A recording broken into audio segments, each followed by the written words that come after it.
अल कारिया तुमल कारिया वमा अदराका मल कारिया। खड़खड़ा देने वाली कयामत, तुम क्या जानो कि खड़खड़ा देने वाली कयामत क्या है। वमा अदराका मल कारिया, तुम्हें क्या पता कि कयामत क्या है। यौम यकूनु नासु कल फराशिल मबसूस, कयामत के दिन लोग परवानों और पतंगों की तरह इधर उधर भटकेंगे, कोई किसी का पुरसान हाल नहीं होगा। आज अब्दुल गफ्फार साहब बनारस से आपके बीच में आए हैं, बड़ी इज्जत करते हैं, बड़ी मोहब्बत करते हैं, बहुत दिल में जगह देते हैं।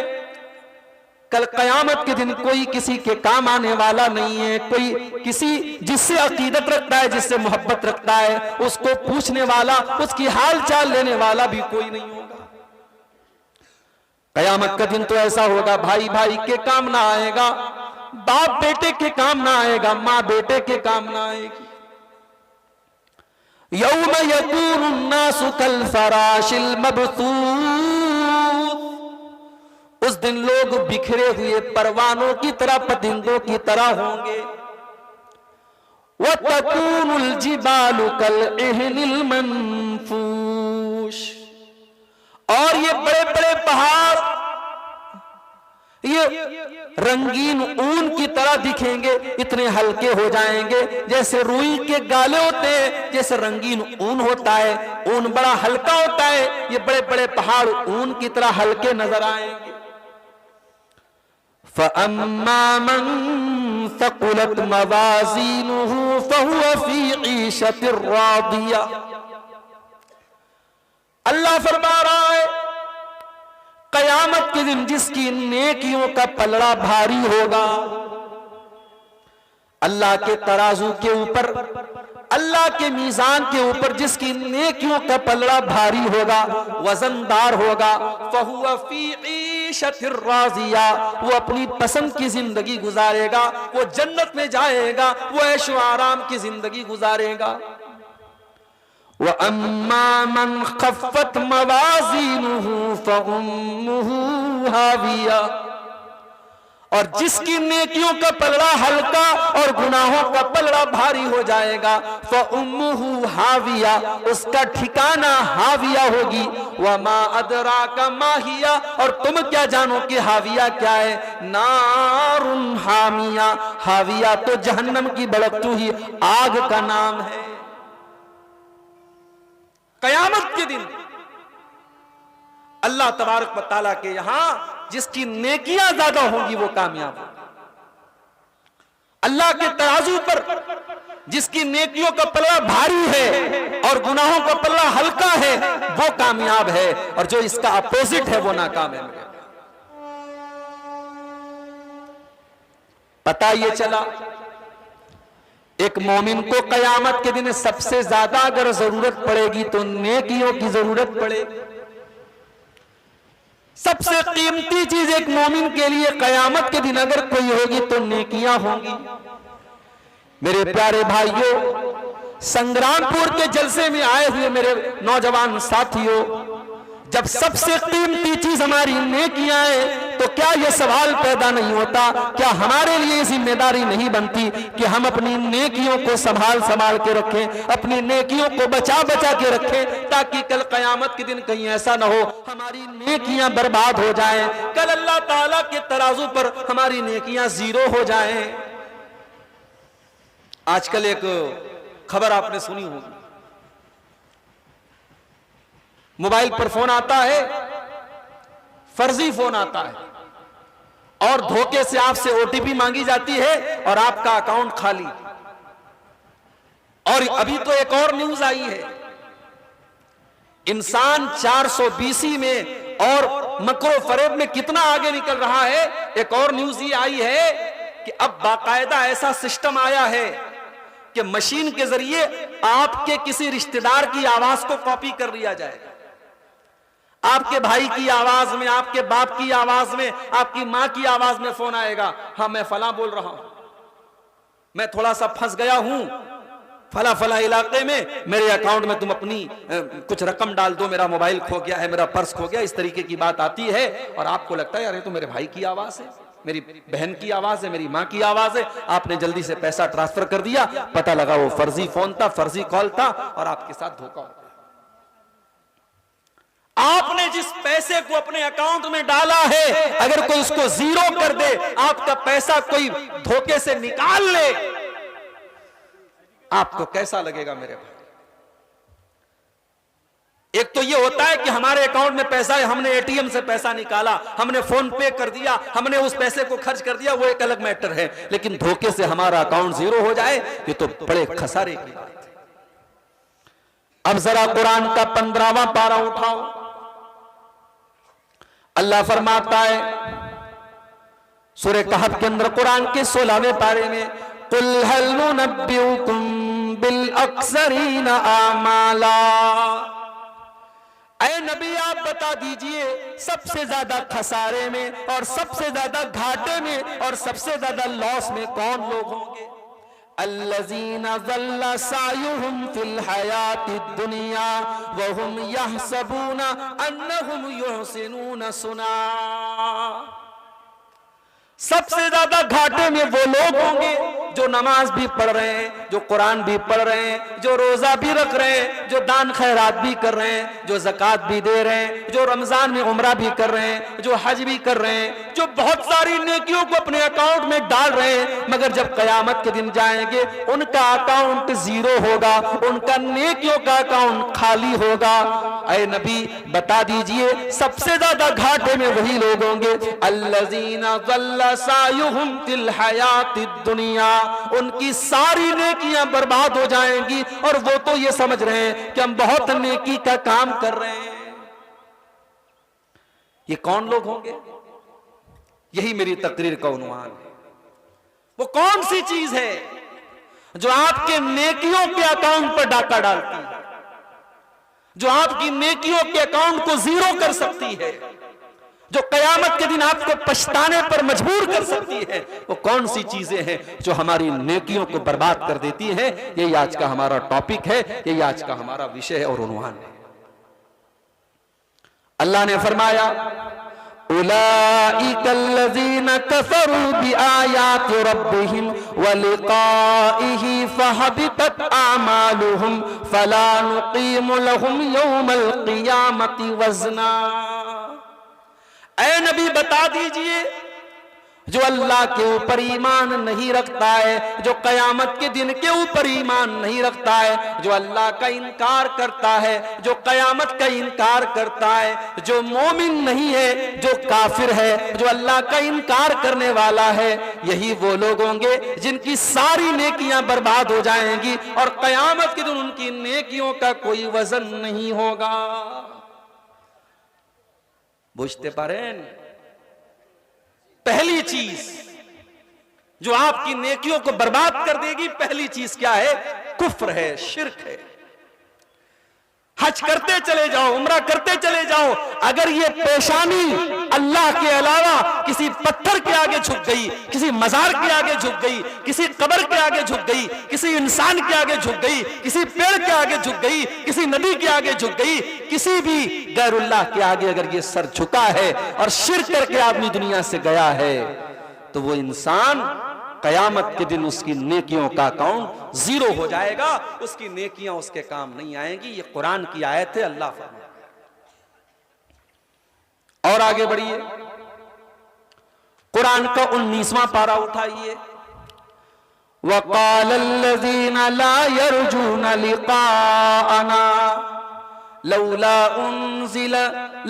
उन्ज़िला अलैनल मलाइकतु औ नरा रब्बना। ऐ नबी, ये लोग जो हमसे मिलने की उम्मीद नहीं रखते, जो कयामत को नहीं मानते, जो आखिरत को नहीं मानते, जो अल्लाह को नहीं मानते, ऐ नबी ये आपसे कहते हैं कि ऐ मोहम्मद सल्लल्लाहु अलैहि वसल्लम, अगर अल्लाह का फरिश्ता कोई है तो हमारे पास क्यों नहीं आता है? अगर वाकई में फरिश्ते हैं तो हमारे पास क्यों नहीं आते हैं। औ नरा रब्बना, और अगर आप कहते हैं कि आप अल्लाह के नबी हैं तो ए मोहम्मद सल्लल्लाहु अलैहि वसल्लम, हम अल्लाह का दीदार क्यों नहीं कर पा रहे, हम अल्लाह को देख क्यों नहीं पा रहे, अल्लाह हमें नजर क्यों नहीं आ रहा है। लक़द इस्तकबरू फी अनफुसिहिम व अतौ उतुव्वन कबीरा। ए नबी, ये ऐसे डिमांड ये क्यों कर रहे हैं? क्योंकि ये बहुत बड़े घमंडी हैं, ये बहुत बड़े सरकश हैं, ये अहंकार में डूबे हुए लोग हैं, ये अल्लाह का मजाक उड़ा रहे, फरिश्तों का मजाक उड़ा रहे हैं। ए नबी, इनको बता दो, यौम यरौनल मलाइकत ला बुशरा यौमइज़िन व यक़ूलूना हिजरम महजूरा। ए नबी, आज तो ये आपसे कहते हैं कि फरिश्तों का दीदार करा दो। जब मौत का टाइम आएगा, जब इनकी रूह के निकलने का टाइम आएगा और फरिश्तों का ये दीदार कर लेंगे, तो वो दिन इनके लिए बड़ी बदनसीबी का दिन होगा और ये कहेंगे हिजरम महजूरा, ऐ फरिश्तों दूर हो जाओ, मेरी जान ना निकालो, मेरी रूह ना निकालो। व क़दिमना इला मा अमिलू मिन अमलिन फजअलनाहु हबाअम मंसूरा। अल्लाह फरमाता है, ऐ काफिरों, कान खोल करके सुन लो, ऐ अल्लाह का इनकार करने वालों, फरिश्तों का इनकार करने वालों और रसूल का इनकार करने वालों, हम तुम्हारी सारी नेकियों को डिस्ट्रॉय कर देंगे, नष्ट कर देंगे, बर्बाद कर देंगे, खत्म कर देंगे। तो ये पहली चीज है। अगर इंसान काफिर हो जाए, मुशरिक हो जाए, मुर्तद हो जाए, उसकी कोई नेकी उसके काम नहीं आए। हम न्यूज में देखते हैं मुसलमान लड़कियां आज बहुत सारी मुर्तद हो रही हैं, हमारे माथे पर चिंता की लकीरें आ रही हैं, हमारी कौम की बेटियों को क्या हो गया है। फेसबुक पर कोई गैर मुस्लिम लड़का उनसे दोस्ती कर लेता है, उनसे प्यार का इकरार कर लेता है, मोहब्बत का पाठ पढ़ा देता है, वो लड़की अपने बाप का घर छोड़ के, अपनी माँ का घर छोड़ के, अपने मजहब को छोड़ करके, इस्लाम को छोड़ करके उस गैर मुस्लिम के चक्कर में फंस जाती है, मुर्तद हो जाती है, काफिर हो जाती है। सुना है कि नहीं आपने? न्यूज में आता है, कान खोल करके सुन लो। अगर कोई लड़की मुर्तद हो जाए, अगर कोई लड़का मुर्तद हो जाए, तो अल्लाह का कुछ नहीं बिगड़ता, रसूल का कुछ नहीं बिगड़ता, इस्लाम का कुछ नहीं बिगड़ता। अल्लाह कुरान के दूसरे पारे में फरमाता है, वला यज़ालूना युक़ातिलूनकुम हत्ता यरुद्दूकुम अन दीनिकुम इन इस्तताऊ। ऐ मेरे नबी, इन काफिरों का, इन अल्लाह के दुश्मनों का एक ही मकसद है, ये तुमको दीन से फेरना चाहते हैं, ये तुमको मुर्तद करना चाहते हैं, ये तुमको दीन से दूर करना चाहते हैं। वमन यर्तदिद मिनकुम अन दीनिही फयमुत वहुवा काफिरुन फउलाइका हबितत आमालुहुम फिद दुनिया वल आखिरा। ऐ नबी, जो मुर्तद हो जाए, जो इस्लाम को छोड़ करके कोई और धर्म स्वीकार कर ले, किसी और मजहब में दाखिल हो जाए और उसी हालत में मर जाए, उसकी सारी नेकियां बर्बाद हो जाएंगी। व उलाइका अस्हाबुन नारि हुम फीहा खालिदून, और वो हमेशा हमेशा के लिए जहन्नम में चला जाएगा। मुर्तद का ठिकाना जहन्नम है। जो मुर्तद हो जाएगा वो दुनिया में भी जलील होगा और आखिरत में भी जलील होगा। तो ये पहली चीज याद रखो मेरे भाई।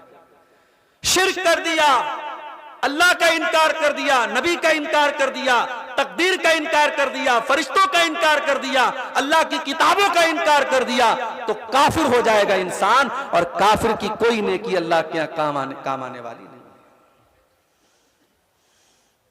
अल्लाह कुरान में 18 नबियों का जिक्र फरमाता है। आदम अलैहिस्सलाम, नूह अलैहिस्सलाम, इब्राहीम अलैहिस्सलाम, ईसा अलैहिस्सलाम, मूसा अलैहिस्सलाम, ज़करिया अलैहिस्सलाम, यहया अलैहिस्सलाम, अय्यूब अलैहिस्सलाम, यूनुस अलैहिस्सलाम, लूत अलैहिस्सलाम। अल्लाह 18 नबियों का तज़किरा फरमा के कहता है, वलौ अशरकू लहबिता अन्हुम मा कानू यअमलून। हमारे इन 18 नबियों ने भी अगर शिर्क किया होता, इनकी सारी की सारी नेकियां बर्बाद हो जाती, इनके सारे के सारे अमल बर्बाद हो जाते।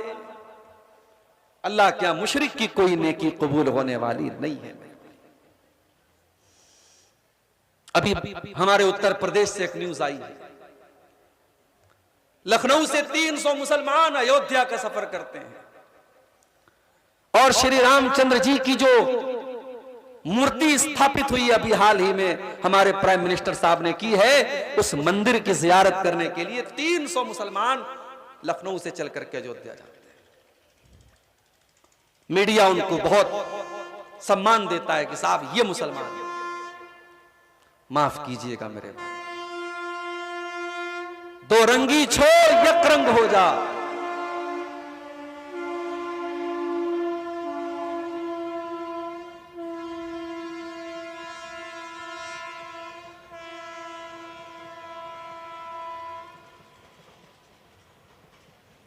दो रंगी छोड़ एक रंग हो जा, सरासर मौम हो या संग हो जा।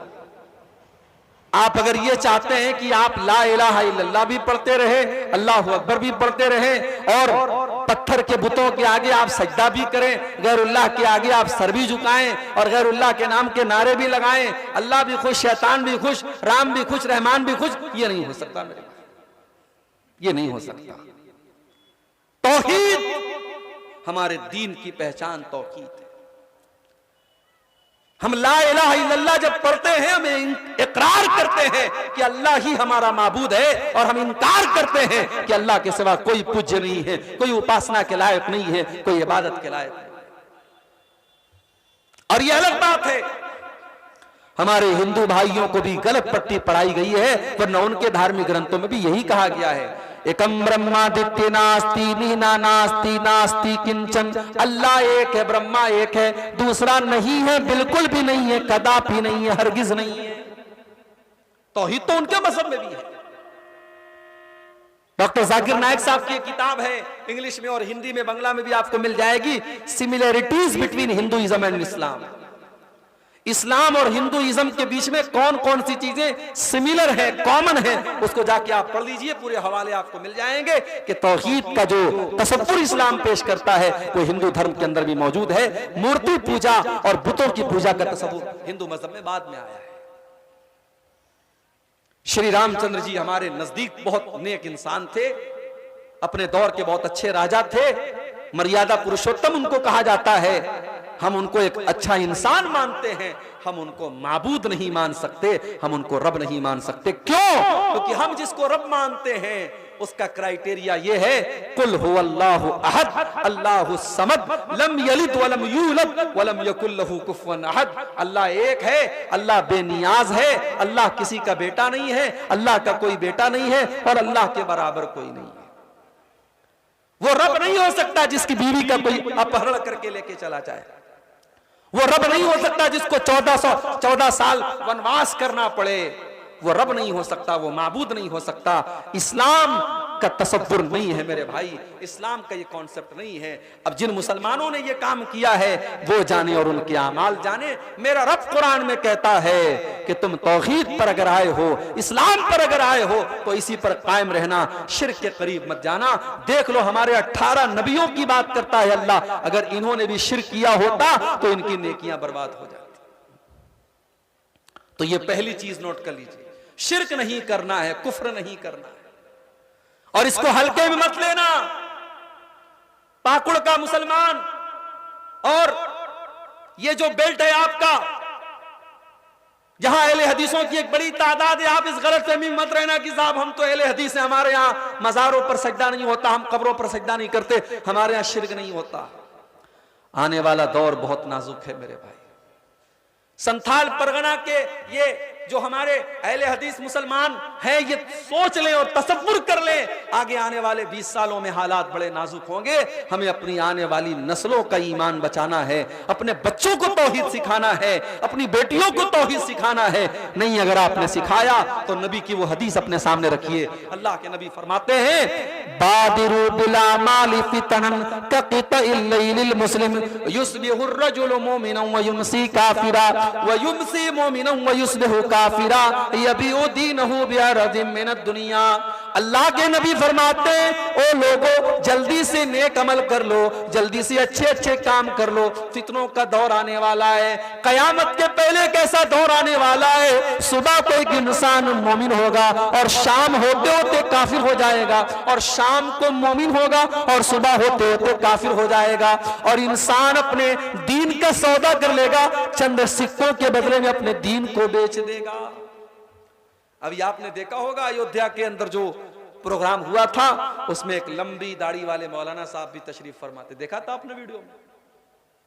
एक इमाम साहब है, वो मौलवी साहब है, वो भी उस प्रोग्राम में गए थे और उनको जो है बड़ी इज्जत मिलती है हमारी हुकूमतों की नजर में, और जो है इस्लाम दुश्मन ताकतों की नजर में उनका बड़ा ऊंचा मकाम है। मेरे भाइयों, ऐसे उलमाए सूने जो लंबी दाढ़ियां भी रखे हैं और माथे पर सजदे का निशान भी है, लेकिन वो चंद टकों के बदले में और चंद सिक्कों के बदले में ईमान और इस्लाम का सौदा करते हैं। ऐसे मौलवियों और ऐसे उलमा की वजह से भी आज इस्लाम बदनाम हो रहा है। मुझे तो उस गरीब मुसलमान का जब मैंने इंटरव्यू देखा, अयोध्या की राम मंदिर के पीछे उसका मकान है और वो कुरैशी है और नाम मुझे याद नहीं आ रहा है, उस बूढ़े चचा का इंटरव्यू आप देख लीजिए, यूट्यूब पर आपको मिल जाएगा। जब रिपोर्टर ने उससे पूछा कि फला साहब को तो निमंत्रण मिला है और वो भी गए थे वहां पे राम मंदिर के प्रोग्राम में, तो चचा ने क्या जवाब दिया? उन्होंने कहा, भाई बाप जिंदगी में एक ही होता है, बाप दो नहीं हो सकते। उन्होंने कहा, हम अपने बाप को बाप कह सकते हैं, हम किसी और के बाप को बाप नहीं मानते, ये हमारी गैरत गवारा नहीं करती है। और उन्होंने साफ कहा कि भाई हमने तो यहाँ पे हमेशा भाईचारे के साथ हम रहे हैं, लेकिन आज जो हो रहा है ठीक है, हम भाई कानून और अदालत की बात है, हम उस पर कोई लबकुशाई नहीं कर सकते। बड़ा माकूल उन्होंने इंटरव्यू दिया था, आप यूट्यूब पर जाके देख लें। हम उस चचा की गैरत को सलाम करते हैं, उनके जज्बे को सलाम करते हैं। मेरे भाई, आज हालात ये हो चुके हैं और इससे भी बुरे हालात आगे आएंगे अगर आपने अपने दीन और ईमान की हिफाजत नहीं की, अपने बच्चों को तौहीद का पाठ नहीं पढ़ाया, ईमान का पाठ नहीं पढ़ाया, तो हालात इससे भी नाजुक होने वाले हैं मेरे भाई। दूसरी चीज, नेकियों को बर्बाद कर देने वाली, नेकियों को खत्म कर देने वाली दूसरी चीज क्या है? कुरान का 30वां पारा उठाओ, अल्लाह फरमाता है, फवैलुल लिल मुसल्लीन अल्लज़ीना हुम अन सलातिहिम साहून अल्लज़ीना हुम युराऊन। नमाज जैसी इबादत उसके पढ़ने वाले के बारे में अल्लाह फरमा रहा है, फवैलुल लिल मुसल्लीन, नमाज पढ़ने वालों के लिए वैल है, बर्बादी है, जहन्नम है।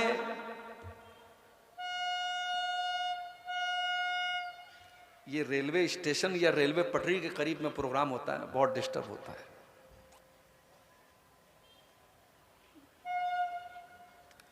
नमाज पढ़ने वालों के लिए बर्बादी। कौन से नमाज पढ़ने वाले? अल्लज़ीना हुम अन सलातिहिम साहून, जो अपनी नमाज से गाफिल होते हैं। अल्लज़ीना हुम युराऊन, जो दिखावे के लिए नमाज पढ़ते हैं, जो रियाकारी करने के लिए, लोगों को दिखाने के लिए नमाज पढ़ते हैं, जो अल्लाह को खुश करने के लिए नमाज नहीं पढ़ते। रियाकारी करने वाला और दिखावा करने वाला कान खोल करके सुन ले, वो शिर्क कर रहा है। अल्लाह के नबी फरमाते हैं, मुस्नद अहमद की रिवायत है, अल्लाह के प्यारे नबी सल्लल्लाहु अलैहि वसल्लम फरमाते हैं, इन्न अखवफा मा अखाफु अलैकुम अश्शिरकल असगर। ऐ लोगो, मुझे सबसे ज्यादा अगर किसी बात का डर है तो शिर्क असगर का डर है, छोटे वाले शिर्क का डर है। साहबा ने कहा, ऐ अल्लाह के नबी, छोटा वाला शिर्क क्या है? आपने फरमाया, अर्रिया, रियाकारी करना, दिखावा करना और दिखावे के लिए नमाज पढ़ना और दिखावे के लिए इबादत करना, ये छोटा वाला शिर्क है। उसके बाद अल्लाह के नबी फरमाते हैं जो रियाकारी करेगा, जो दिखावा करेगा, कयामत के दिन अल्लाह उससे फरमाएगा इज़हबू इलल्लज़ीना कुंतुम तुराऊना फिद दुनिया, ऐ रियाकारी करने वाले, ऐ दिखावा करने वाले, तू जा और दुनिया में तू जिसको दिखाने के लिए नमाज पढ़ता था, रोजा रखता था, ज़कात देता था, हज करता था, उम्रा करता था, तू जा करके उससे अपनी नेकी का सवाब ले ले। मैं आज तेरी नेकी का तुझे कोई सवाब नहीं दूंगा। दिखावा मत कीजिए मेरे भाई। ठीक है, जलसे में चंदा हो रहा है, आपके नाम का अनाउंसमेंट हुआ और एक तरीका बना है, मैं इसको दिखावा नहीं मानता हूं, लेकिन हां अपने दिल को साफ रखो मेरे भाई। अगर दिल में यह इरादा है कि मैं दान दूं तो अल्लाह राजी होता है या नहीं राजी होता है, लेकिन पूरे गांव वालों को पता चल जाए कि हां मैंने इतना बड़ा दान दिया है, मकसद लोगों को दिखाना है, तो फिर आप अपनी नीयत के बारे में सोच लीजिए मेरे भाई, इसलिए कि रियाकारी करने से आपकी नेकी बर्बाद हो सकती है। अल्लाह कुरान के तीसरे पारे में फरमाता है या अय्युहल्लज़ीना आमनू ला तुबतिलू सदकातिकुम बिल मन्नि वल अज़ा कल्लज़ी युनफ़िक़ु मालहू रिआअन नास। ऐ ईमान वालो, अपने सदका खैरात को एहसान जताकर और लोगों को तकलीफ देकर के बर्बाद न करो। ऐ ईमान वालो, उन लोगों की तरह तुम सदका खैरात न दिया करो जो लोगों को दिखाने के लिए माल खर्च किया करते हैं। जानते हो रियाकारी कितनी खतरनाक चीज है मालूम है? आइए एक हदीस आपको सुनाता हूं। ये तिर्मिज़ी की सही रिवायत है और हदीस के रावी कौन है? हजरत अबू हुरैरा रज़ी अल्लाह ताला अन्हु। वो कहते हैं कि अल्लाह के प्यारे नबी जनाब मोहम्मद रसूलुल्लाह सल्लल्लाहु अलैहि वसल्लम ने फरमाया कि कयामत के दिन सबसे पहले अल्लाह ताला 3 लोगों का फैसला करेगा। बड़े गौर से सुनना, कयामत के दिन अल्लाह ताला सबसे पहले 3 लोगों का फैसला करेगा। रजुलुन तअल्लमल कुरान व अल्लमहु, सबसे पहले कुरान के मौलाना, कुरान के आलिम, कुरान के हाफिज, कुरान के कारी साहब को बुलाया जाए। अल्लाह पूछेगा मौलवी साहब, आलिम साहब, हाफिज जी, आपने कुरान को सीखा और सिखाया, हमने आपको कुरान का इल्म दिया, आपने क्या किया कुरान का? वो कुरान का आलिम कहेगा ऐ अल्लाह, मैंने कुरान को तेरे लिए सीखा और मैंने कुरान को तेरे लिए सिखाया, मैं रातों दिन कुरान को पढ़ा करता था, ऐ अल्लाह तुझे खुश करने के लिए, तुझे राजी करने के लिए। अल्लाह फरमाएगा कज़बता, तू झूठ बोल रहा है। ऐ मेरे बंदे, तू इसलिए कुरान को पढ़ाता था ताकि लोग तेरी तारीफ करें और तेरा नाम लें और तेरे गुण गाएं, तो तुझे जो चाहिए था वो तो तुझको मिल गया। दूसरा आदमी लाया जाएगा जो बहुत बड़ा मालदार था, पैसे वाला था, अल्लाह की राह में बहुत पैसा खर्च किया करता था। अल्लाह उससे पूछेगा मेरे बंदे, मैंने तुझको धन दिया, दौलत दिया, माल दिया, तूने पैसे का क्या किया? बंदा कहेगा अल्लाह मैं तेरी राह में खर्च किया करता था, मैं नेकी के कामों पर लगाया करता था। अल्लाह फरमाएगा तू झूठ बोल रहा है, तू इसलिए पैसा खर्च किया करता था ताकि दुनिया वाले तेरी तारीफ करें, तुझे बहुत बड़ा दान देने वाला कहें, तुझे बहुत बड़ा दानी कहें, बहुत बड़ा सखी कहें, तो तुझे जो चाहिए था वो तो मिल गया। फिर तीसरा लाया जाएगा, ये अल्लाह की राह में जिहाद करने वाला और अल्लाह की राह में शहीद हो जाने वाला था। अल्लाह फरमाएगा मेरे बंदे, मैंने तुझको ताकतवर बनाया, तुझको लड़ने वाला बनाया, तुझको बॉडी बिल्डर बनाया, तेरे जिस्म को ताकत दी, तूने क्या किया? बंदा कहेगा अल्लाह कातल तो फीक हत्तस्तु शहीद, तो अल्लाह मैं तेरे रास्ते में लड़ते लड़ते शहीद हो गया। अल्लाह फरमाएगा तू झूठ बोल रहा है, तू इसलिए लड़ता था, तू इसलिए जंग में जाता था ताकि तुझे मेडल मिले, तेरी तारीफ हो, तेरा नाम लिया जाए, लोग तेरी तारीफ करें, तो तुझे जो चाहिए था मिल जाएगा। उसके बाद हजरत अबू हुरैरा कहते हैं अल्लाह के नबी ने मेरे घुटनों पर अपने दोनों हाथों से मार करके फरमाया उलाइकल्लज़ीना तुसअरु बिहिमुन्नारु यौमल क़ियामा, ऐ अबू हुरैरा क़यामत के दिन सबसे पहले जहन्नम की आग में इन्हीं 3 लोगों को डाला जाएगा। इतनी खतरनाक चीज है रियाकारी। रियाकारी से अपने आप को बचाओ मेरे भाई। ये फेसबुक का दौर है, ये यूट्यूब का दौर है। हमारे पड़ोसी मुल्क में मौलाना साहब के बेटे का इंतकाल हो गया। मौलाना साहब अपने बेटे का जनाजा लेके जा रहे हैं तो कैमरे से जनाजे की रिकॉर्डिंग हो रही है, हर एंगल से रिकॉर्ड किया जा रहा है। मौलाना साहब अपने बच्चे की फैक्ट्री पर गए, उसकी कुर्सी को देख करके रो रहे हैं, उसके घर को देख करके रो रहे हैं, और चारों तरफ से कैमरे से रिकॉर्डिंग हो रही है। और ये रिकॉर्डिंग खुद मौलाना साहब के अपने प्रोफेशनल कैमरे से हो रही है, उनके अपने ऑफिशियल यूट्यूब चैनल पर अपलोड हो रही है। ये आज हमारे उलमा, अपने आप को उलमा कहने वालों का ये हाल हो चुका है। उनकी जिंदगी के पर्सनल मैटर्स भी आज उनके यूट्यूब चैनल पर अपलोड हो रहे हैं। ये दौर है मेरे भाइयों दिखावा का, ये दौर है रियाकारी का, ये दौर है पब्लिसिटी का। इस दौर में अगर करना है तो अपनी नेकियों की हिफाजत करो। जो टूटी फूटी नेकियां हमने की हैं, अगर चाहते हैं कि वो सेफ हो, वो सुरक्षित हो, वो अल्लाह ताला के कयामत के दिन अल्लाह के यहाँ हमारे नाम अमाल में उनको तौला जाए और उनको शुमार किया जाए, तो अपने आप को रियाकारी से बचा लो मेरे भाई, अपने आप को दिखावा से बचा लो। और आगे बढ़िए, एक और चीज जो हमारी नेकियों को बर्बाद कर देने वाली है, बिदात करना। अभी आपने सुना होगा रजब की 27 तारीख को शबे मेराज मनाई जाती है। अभी मेरे एक जानने वाले का मैसेज आया, उनके यहां आज लोग रोजा रखे हुए थे। कौन सा रोजा? बोले हजारी रोजा। एक रोजा का सवाब 1000 रोजे के बराबर मिलता है। याद रखो मेरे भाई, मेराज का वाकया सच्चा वाकया है, मगर मेराज कब हुई, किस साल हुई, किस महीने में हुई, इसका कोई ऑथेंटिक प्रूफ नहीं है। इसलिए 27 रजब को मेराज की रात मनाना और उस दिन रोजा रखना और रात में नमाज पढ़ना यह बिल्कुल भी सही नहीं है, बिदात है ये। अपने मन से, अपनी मर्जी से, अपनी इच्छा से कोई काम नेकी समझ करके उसको बनाया जाए और किया जाए, इसी को बिदात कहा जाता है। और अल्लाह के नबी अपने हर खुतबे में क्या कहते थे? वकुल्लु बिदातिन ज़लाला वकुल्लु ज़लालतिन फिन्नार। हर बिदत गुमराही है और हर गुमराही जहन्नम में लेकर के जाने वाली है। अल्लाह के प्यारे नबी सल्लल्लाहु अलैहि वसल्लम ये भी फरमाते हैं, मन अहदता फी अमरिना हाज़ा मा लैसा मिन्हु फहुवा रद्द। जो हमारे दीन के अंदर नया काम निकालेगा उसका वो काम मरदूद है, उसके उस काम पर उसको कोई सवाब मिलने वाला नहीं है। बिदत करने वाला, जानते हो जो बिदात करता है बड़ा खतरनाक आदमी होता है। शराबी शराब पी रहा है, उसको समझाओगे हो सकता है वो मान जाए। जानी ज़िना कर रहा है, समझाओगे हो सकता है मान जाए। हराम खाने वाला हराम खा रहा है, उसको नसीहत करो हो सकता है मान जाए। मगर जो बिदात कर रहा है वो तो दीन समझ करके कर रहा है, वो तो सवाब समझ के कर रहा है, वो तो इबादत समझ के कर रहा है। इसलिए बिदाती का तौबा करना बहुत मुश्किल होता है, बड़ी खतरनाक चीज है बिदात। और इसीलिए कयामत के दिन जब अल्लाह के प्यारे नबी सल्लल्लाहु अलैहि वसल्लम जब हौज़े कौसर का पानी अपने उम्मत के लोगों को पिलाएंगे, तो बुखारी और मुस्लिम की रिवायत है कि कुछ ऐसे भी लोग आएंगे, अल्लाह के नबी उनको हौज़े कौसर का पानी पिलाने की कोशिश करेंगे।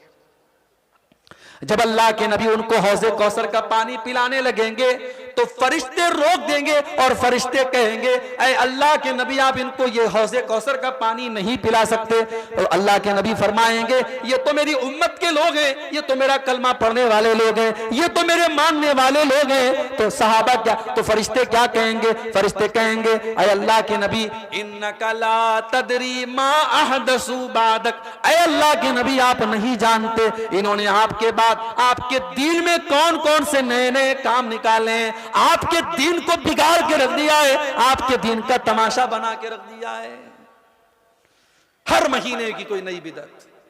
अभी रजब का महीना चल रहा है, शबे मेराज, फिर अगले महीने में शबे बरात, फिर रमजान में आखिरी जुमा को अलविदा का जुमा, फिर शव्वाल के महीने में कोई और बिदअत, फिर उसके बाद सफर का महीना आता है, उसको कहते हैं तेजी का महीना है, उसमें जो पैदा होता है वो बड़ा तेज होता है।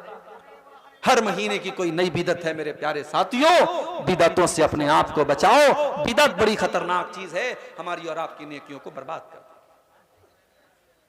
और आगे बढ़िए, नेकियों को बर्बाद कर देने वाली एक और चीज है नमाज के मामले में लापरवाही करना।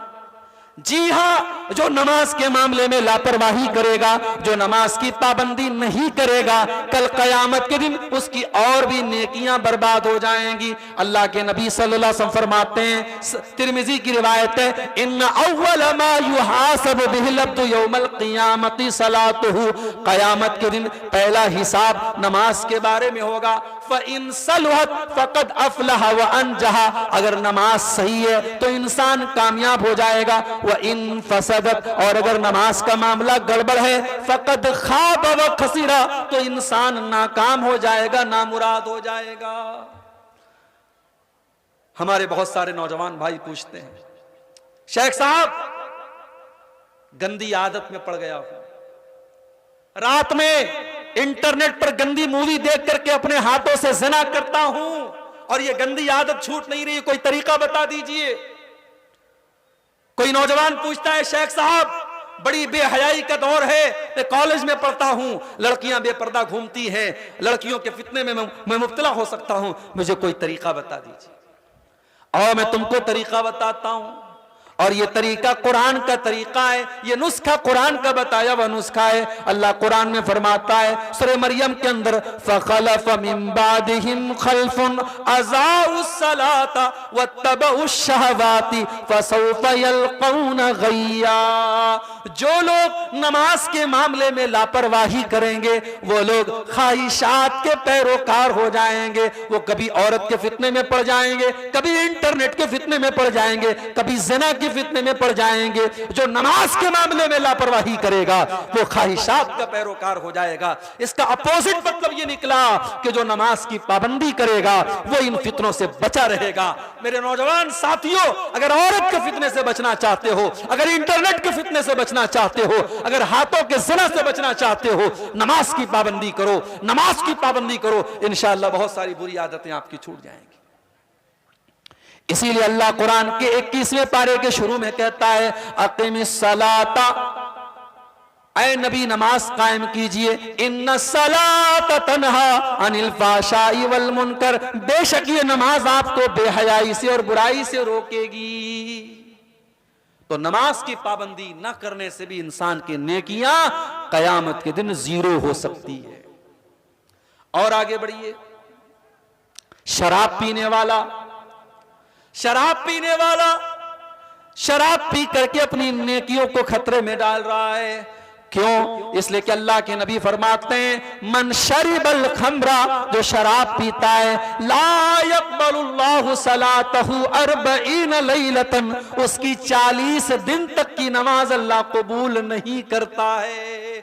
जो रोज शराब पी रहा है, अब सोचो एक मर्तबा शराब पिया, 40 दिन की नमाज अल्लाह कबूल नहीं करता है। जो बराबर शराब पी रहा है वो अपनी नमाजों को बर्बाद कर रहा है, अपनी नेकियों को बर्बाद कर रहा है। शराब के और नुकसान एक तरफ, शराब की और बुराइयां एक तरफ, शराब का यही बहुत बड़ा नुकसान है कि शराब हमारी नेकियों को बर्बाद करने वाली चीज है। मेरे प्यारे साथियों, जो शराब पीता है, जो शराबी होता है, वो अपनी नेकियों को बर्बाद कर रहा है। और आगे बढ़िए, एक और चीज है जो हमारी नेकियों को बर्बाद कर देने वाली है, और वो चीज है अल्लाह के दीन का मजाक उड़ाना। कभी कभी फेसबुक के ऊपर ऐसे जोक आते हैं जिसमें जन्नत का मजाक उड़ाया जाता है, ऐसे भी जोक आते हैं जिसमें जहन्नम का मजाक उड़ाया जाता है। एक वीडियो आपने देखा होगा, लोग झूठ मूठ की दुआ कर रहे हैं, पीछे आमीन बोल रहे हैं, दुआ का लोग मजाक उड़ा रहे हैं। खबरदार, दीन का मजाक मत उड़ाना, दीन का मजाक मत उड़ाना, अल्लाह का मजाक मत उड़ाना, नमाज का मजाक मत उड़ाना, दुआ का मजाक मत उड़ाना। दीन का मजाक उड़ाने से इंसान काफिर हो सकता है और उसकी सारी नेकियां बर्बाद हो जाती हैं। अल्लाह ने फरमाया सूरह तौबा के अंदर, कुल अबिल्लाहि व आयातिही व रसूलिही कुंतुम तस्तहज़िऊन। ऐ नबी, इनसे कह दीजिए, क्या तुम अल्लाह का मजाक उड़ाते हो? क्या तुम रसूल का मजाक उड़ाते हो? क्या तुम अल्लाह की आयतों का मजाक उड़ाते हो? ला तातज़िरू, खबरदार तुम कोई बहाना न बयान करना, कोई बहाना न करना। कद कफरतुम बाद ईमानिकुम, जब तुमने अल्लाह का मजाक उड़ाया, जब तुमने रसूल का मजाक उड़ाया तो तुम तो काफिर हो गए। दीन का मजाक उड़ाने वाला काफिर हो जाता है और काफिर की सारी नेकियां बर्बाद हो जाती हैं। और एक चीज और नोट कर लो, अगर किसी को दीन पसंद नहीं है, नमाज पर तकरीर हो रही है, जलसा सुन के गया, घर जाके कह रहे यार अब्दुल गफ्फार साहब को तो खाली नमाज नजर आती है। जुमा के खुतबे में जाके सुना नमाज पर तकरीर हो रही है, घर आया बड़े गुस्से में बोला यार छोड़ो नमाज वमाज की बात, आज के दौर में देखो मुसलमान कितने परेशान हैं, इस पर कोई बात नहीं कर रहा है, लोग नमाज नमाज नमाज लगाए हैं, छोड़ो हटाओ नमाज। अगर कोई इस तरीके से बात करता है, अपने ईमान की खैर मनाए, अपने दीन की खैर मनाए। नमाज को नापसंद करने वाला और दीन को नापसंद करने वाला, उसकी भी कोई नेकी अल्लाह कबूल नहीं फरमाएगा। ज़ालिका बिअन्नहुम करिहू मा अंज़लल्लाहु फ़अहबत आमालहुम। अल्लाह कुरान में फरमाता है जो हमारी शरीयत को नापसंद करते हैं, जिनको हमारा दीन पसंद नहीं है, उनकी सारी नेकियों को हम बर्बाद कर डालेंगे, उनकी सारी नेकियां बर्बाद हो जाएंगी। इसी तरीके से मेरे भाइयों, एक और चीज है जो हमारी नेकियों को बर्बाद करती है, और वो है हुकूकुल इबाद के मामले में लापरवाही करना। नमाज आप बिल्कुल पाबंदी से पढ़ रहे हैं, रमजान का पूरा रोजा आपने रखा है, ज़कात हर साल आप निकाल रहे हैं, मस्जिदों में बराबर चंदा दे रहे हैं, मदरसों में बराबर चंदा दे रहे हैं, हज भी आपने कर लिया है, उम्रा भी आपने कर लिया है, मगर भाई का हक मार के बैठे हैं, बहन का हक मार के बैठे हैं। एक बेटे को जमीन जायदाद में हक दे दिया, एक बेटे को नहीं दिया। हुकूकुल इबाद के मामले में अगर आपने लापरवाही की है तो ये नमाज, ये रोजा, ये ज़कात, ये हज, ये सब बर्बाद हो सकता है। मेरे प्यारे साथियों, बड़ी मशहूर हदीस है, अल्लाह के प्यारे नबी अपने सहाबा से पूछते हैं, ऐ मेरे सहाबा ये बताओ कि मुफलिस कौन है, गरीब कौन है। सहाबा ने कहा अल्लाह के नबी गरीब वो है जिसके पास पैसा ना हो, माल ना हो।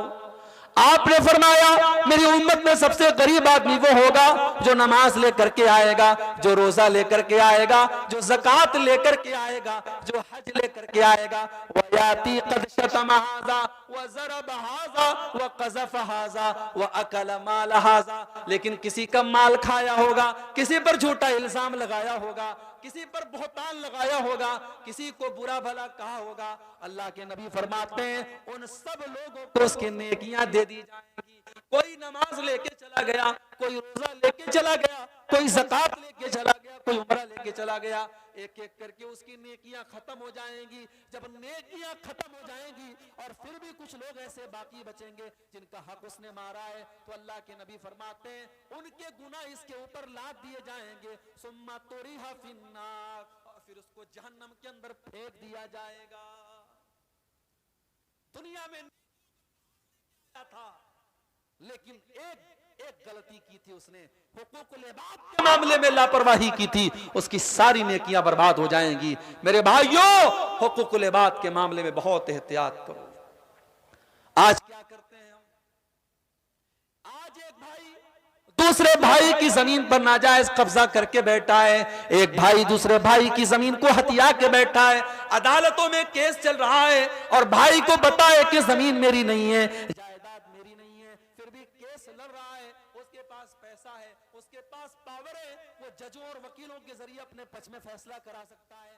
कान खोल करके सुन लो, जो जमीन आपकी नहीं है, जो जायदाद आपकी नहीं है, और झूठे तरीके से आप अपने भाई की जमीन पर कब्जा कर रहे हैं। अल्लाह के प्यारे नबी क्या फरमाते हैं? बुखारी और मुस्लिम के अल्फाज हैं। अल्लाह के प्यारे नबी सल्लल्लाहु अलैहि वसल्लम फरमाते हैं, ओ लोगों, मैं एक इंसान हूँ, मुझसे गलती भी हो सकती है और मैं सही फैसला भी करता हूँ। ओ लोगों, जब दो लोग मेरे पास कोई केस लेकर के आते हैं और एक आदमी की बात मुझे अच्छी लगती है और मैं उसके हक में फैसला दे देता हूँ, जबकि फैसला सही नहीं था और वो जमीन किसी दूसरे की थी, वो जायदाद किसी दूसरे की थी, तो अल्लाह के नबी क्या फरमाते हैं? फ़इन्नमा अक़तउ लहू क़ितातम मिनन नार। जो जमीन में गलत, जिसका हक नहीं है उसको दे रहा हूं, उसको मैं जमीन नहीं दे रहा हूं, उसको मैं जहन्नम की आग का टुकड़ा दे रहा हूं। मेरे भाइयों, अगर आपने नाजायज तरीके से अपने भाई की, अपने पड़ोसी की जमीन हथिया भी ली और मकान बना लिया और बिल्डिंग बना लिया, उस पर आपने जहन्नम की आग का के ऊपर आपने बिल्डिंग तैयार की है। नबी अकरम फरमाते हैं वो जहन्नम की आग में उसको दे रहा हूं। इसको जानते हैं आप? ये जो हमारे एक एक पंजे का जो नाप होता है, हमारे यहाँ बनारस में इसको बित्ता बोलते हैं। बित्ता उर्दू में बालिश बोलते हैं, आपके बंगला में भी शायद बित्ता ही बोलते होंगे। एक बित्ता, एक हाथ अगर किसी ने किसी की जमीन हथिया ली, अल्लाह के नबी फरमाते हैं तुव्विक़ मिन सब'i अर्ज़ीन यौमल क़ियामह, क़यामत के दिन 7 जमीनों का तौक, 7 जमीनें उसके गले में डाल दी जाएंगी। इतना बड़ा अजाब उसको दिया जाएगा जिसने एक पंजे और एक हाथ की हथेली के बराबर जिसने किसी की जमीन हड़पी होगी, उसका यह मामला होगा मेरे भाई। और आगे बढ़िए, नेकियों को बर्बाद कर देने वाली एक और चीज है अकेले में और तन्हाई में किए जाने वाले गुनाह।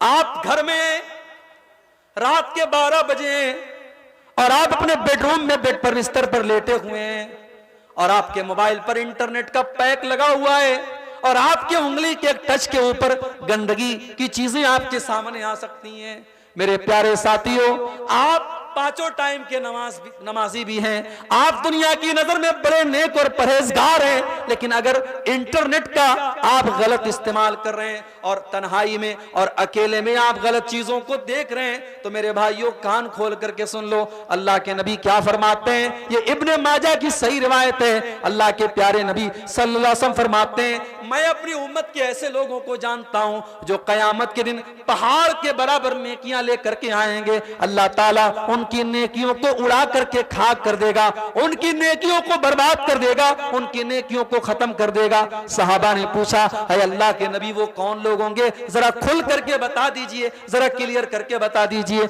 अल्लाह के नबी फरमाते हैं वो नमाज भी पढ़ेंगे, वो रोजा भी रखेंगे, वो सारी नेकियों के काम करेंगे, वलाकिन्नहुम इज़ा खलौ बिमहारिमिल्लाहि इंतहकुहा। बस एक बात की कमी होगी, जब वो तन्हाई में होंगे, जब वो अकेले में होंगे, वो नाजायज काम करेंगे, वो गलत काम करेंगे, वो अल्लाह को नाराज करने वाले काम करेंगे। मेरे भाइयों, अपनी तन्हाई को बचा के रखो। और ये इंटरनेट का दौर है, ये मोबाइल का दौर है, और मैं बड़े खुले लफ्जों में बोलता हूं कि अल्लाह ताला ने इस मोबाइल के जरिए आज हमें बहुत बड़े इम्तिहान में डाला है। मेरी बहनें जो सुन रही हैं, उनसे भी कहना चाहता हूं, ये बड़ी दोधारी तलवार है ये मोबाइल। इससे बड़े अच्छे काम भी होते हैं, बड़े बुरे काम भी होते हैं। आज कितने जिना के रास्ते इसी मोबाइल के जरिए तय होते हैं, कितने हराम ताल्लुकात और हराम रिश्ते इसी मोबाइल के जरिए बनते हैं। मेरे भाइयों, इस मोबाइल को अपनी नेकियों को बर्बाद करने का जरिया मत बनाओ, इस मोबाइल को अपनी नेकियों को नष्ट करने का जरिया मत बनाओ। कहीं ऐसा ना हो कि ये छोटा सा मोबाइल आपके रोजे को बर्बाद कर दे, आपकी नमाज को बर्बाद कर दे, आपकी ज़कात को बर्बाद कर दे, आपके दान खैरात को बर्बाद कर दे। इसको अपनी नेकियों की बर्बादी का जरिया मत बनाओ मेरे भाइयों। ये एक पर्चा आया है, सवाल आया है, क्या लड़कियां तकरीर कर सकती हैं जलसे में? अगर लड़कियां छोटी हैं, 8-10 साल तक की लड़कियां हैं, अभी नाबालिग हैं, तो ठीक है, वो तकरीर कर सकती हैं। लेकिन बड़ी बड़ी लड़कियां हैं जो बनात के इदारों में पढ़ रही हैं और वो माशाअल्लाह पूरे नकाब में आ रही हैं और पब्लिक के सामने तकरीर कर रही हैं, इसको हम नाजायज या हराम तो नहीं कहते, लेकिन ये बेहतर नहीं है, ये मुनासिब नहीं है। औरत को इस तरीके से पब्लिक प्लेटफॉर्म पर दावत और तबलीग करने का हुक्म नहीं दिया गया। औरत को अपने दायरे में, औरतों के दरमियान तबलीग करने का हुक्म दिया गया है। इसलिए आजकल बहुत सारी औरतें आप देखिए यूट्यूब पर, फेसबुक पर फतवा दे रही हैं और इतने गलत सलत फतवे की अल्लाह की पनाह, और ऐसे ऐसे मसाइल बयान कर रही हैं जो हमारे बड़े बड़े उलमा बयान नहीं करते, मारे शर्म के, जिनको आमतौर से बयान नहीं किया जाता, वो मजे ले लेके बयान कर रही हैं। साहब, मर्दों और औरतों के जो प्राइवेट मसाइल हैं, मियां बीवी के जो प्राइवेट मसाइल हैं, ये आलिमा लोग बड़ी बड़ी बुर्का पहन करके आ रही हैं और नकाब में चेहरा छुपा हुआ है और साहब वो मसला बयान कर रही हैं। तो ये बिल्कुल भी मुनासिब नहीं है। और आजकल एक नया ट्रेंड चला है, इस्लामिक स्कूल है साहब, इस्लामिक स्कूल है, इस्लाम पढ़ाया जाता है वहां, और एनुअल फंक्शन होता है, सालाना प्रोग्राम होता है, तो एक्शन के नाम पे लड़कियां नाच रही हैं। उसको डांस नहीं कहते, उसको एक्शन कहते हैं। अब कोई नज़्म पढ़ी जा रही है, 5-5 लड़कियां एक्शन कर रही हैं, नाच रही हैं। माफ करना मेरे भाई, डांस का नाम एक्शन रख देने से वो हलाल नहीं हो जाएगा। जो चीज गलत है वो गलत ही रहेगी। और बड़े अफसोस की बात, अब बड़े बड़े अच्छे अच्छे इस्लामिक स्कूलों में ये काम हो रहा है। मेरे भाइयों, एक चीज और है कि लड़की भागकर शादी करती है, फिर बाद में वालिदैन कबूल करते हैं। जाहिर है लड़की अगर भाग करके शादी कर रही है तो दो कंडीशन हो सकती है। अगर वो किसी मुसलमान ही से कर रही है तो अब वो वालिदैन के सामने अगर पहले प्रस्ताव आया था और मान लीजिए लड़की ने वालिदैन से कहा था मैं फला लड़के से शादी करना चाहती हूं, और लड़का सही था, लड़का दीनदार था, तो मैं वालिदैन से कहना चाहूंगा कि कहीं कहीं आप जिद से काम ना लें। अगर लड़की किसी लड़के को पसंद करती है, इस्लाम का कॉन्सेप्ट नहीं है, इस्लाम का तसव्वुर नहीं है, मगर हम जानते हैं ये बेपर्दगी का माहौल है। स्कूल कॉलेज यूनिवर्सिटी में बहुत कुछ होता है। अगर लड़की ने घर में आके कह दिया मैं फला लड़के से शादी करना चाहती हूं, और वो लड़का दीन के एतबार से कोई गड़बड़ लड़का नहीं है, तो लड़की के वालिदैन को चाहिए कि उससे शादी कर दें। और अगर वाकई में लड़का गड़बड़ है, लड़का दीनदार नहीं है, तो लड़की को समझाएं, और फिर लड़की को चाहिए कि माँ बाप के फैसले के आगे सर झुका दे। लड़की के लिए जायज नहीं है कि वो माँ बाप की इजाजत के बगैर शादी करे। और अगर लड़की किसी गैर मुस्लिम के साथ फरार होती है और फिर आती है और वालिदैन कबूल करते हैं, नहीं करना चाहिए उस लड़की को कबूल जब तक वो दोबारा उस लड़के से रिश्ता तोड़ करके इस्लाम में दाखिल ना हो। लड़की के वालिदैन को उस लड़की को कबूल नहीं करना चाहिए, क्योंकि वो ज़िना भी कर रही है और वो उसने इस्लाम को छोड़ करके जो मुर्तद हुई है बहुत बड़ा गुनाह किया है। ऐसी सूरत में तो लड़की के वालिदैन को बिल्कुल भी कबूल नहीं करना चाहिए। इसी तरीके से मेरे भाइयों, इस पर्चे में एक सवाल आया जहेज के बारे में बताइए। बताने की जरूरत नहीं है, आप समझदार हैं, अक्लमंद के लिए इशारा काफी है। आज आप इतने भोले मत बनिए कि आपको जहेज के बारे में बताना पड़े। इस्लाम का बड़ा सीधा सीधा कॉन्सेप्ट है। लड़की के माँ बाप को इस्लाम ने हर किस्म के बोझ से आजाद रखा है। न लड़की के बाप को अपनी लड़की की शादी पर उसको जहेज देने की जरूरत है, न लड़की के बाप को लंबी चौड़ी दावत देने की जरूरत है। लड़की के बाप को इस्लाम ने हर बोझ से मुक्त रखा है। वो तो बेचारा खुद अपनी बेटी की शादी कर रहा है, अपनी जिंदगी भर की कमाई आपके हवाले कर रहा है। मेरे नौजवान भाइयों, अगर जर्रा बराबर भी आपके अंदर शर्म है, हया है, गैरत है, तो जाओ और अपने वालिदैन से कह दो हमें भीख में मिली हुई कार और भीख में मिली हुई बाइक नहीं चाहिए। हम अपने कुव्वते बाजू से बाइक भी खरीदेंगे और कार भी खरीदेंगे, और जब तक ताकत नहीं है हम ससुराल की मसरी का इंतजार नहीं करेंगे, मामूली सी चारपाई पर लेट लेंगे, मगर हम जहेज नहीं लेंगे। लड़कों से गुजारिश करता हूं, ये गट्स अपने अंदर पैदा करो, ये ताकत अपने अंदर पैदा करो। और मैं खास तौर से अपनी मां से कहना चाहता हूं, लालच मत करो। अपने बेटे की शादी, देखो लड़की वाले की मजबूरी हो सकती है, लड़के वाले की कोई मजबूरी नहीं होती है। तो बहुत सारे लड़के वाले कहते हैं अरे लड़की का बाप खुशी से दे रहा है तो हमने ले लिया। नहीं, आप सख्ती से मना कर दें, नहीं देना है आपको कुछ, हम सब इंतजाम कर लेंगे। जब इस तरीके से 10, 15, 20 नौजवान जब शुरुआत करेंगे इंशाअल्लाह, तो समाज में इससे मेरे भाइयों